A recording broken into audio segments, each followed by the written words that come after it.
सुप्रभात।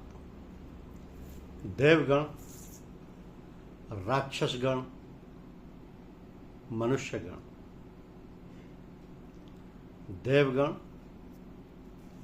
राक्षसगण, मनुष्यगण, ये होते क्या है? सबसे पहले ये समझें। देवगण को देवता या सुर भी कहा जाता है। ये सृष्टि के रक्षक और धर्म के पालन करने वाले होते हैं। इनका स्वभाव सात्विक, निर्मल और कल्याणकारी होता है। इनकी मुख्य बात ये है कि देवता प्रकाश, ज्ञान और सदाचार का प्रसार करते हैं।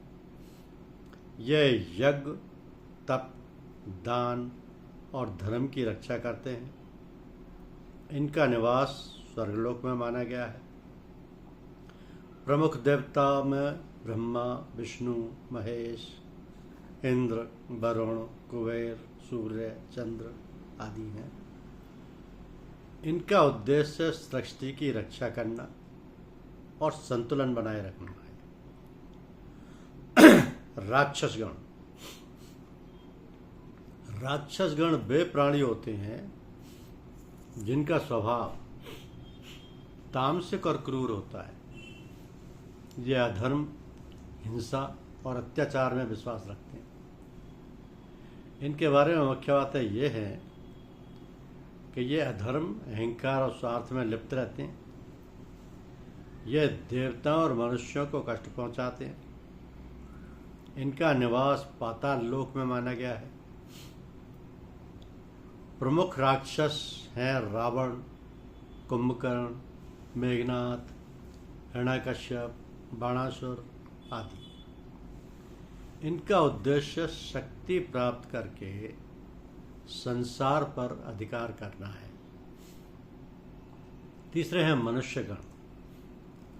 मनुष्यगण इस पृथ्वी पर जन्म लेने वाले प्राणी हैं। मनुष्य को देव और राक्षस दोनों के गुण प्राप्त हैं। यह अपने कर्मों से अपने भविष्य का निर्माण करता है। मनुष्य के बारे में मुख्य बात यह है कि मनुष्य के पास सोचने, समझने और कर्म करने की शक्ति है। यह धर्म, अर्थ, काम और मोक्ष की प्राप्ति कर सकते हैं।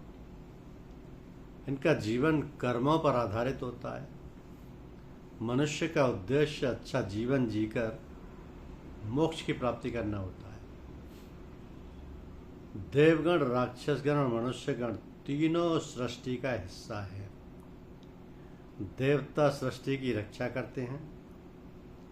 राक्षस उसमें विघ्न उत्पन्न करते हैं और मनुष्य अपने कर्मों से देवत्व या राक्षसत्व को प्राप्त करते हैं। इसलिए मनुष्य जीवन को सबसे मूल्यवान माना गया है। धन्यवाद।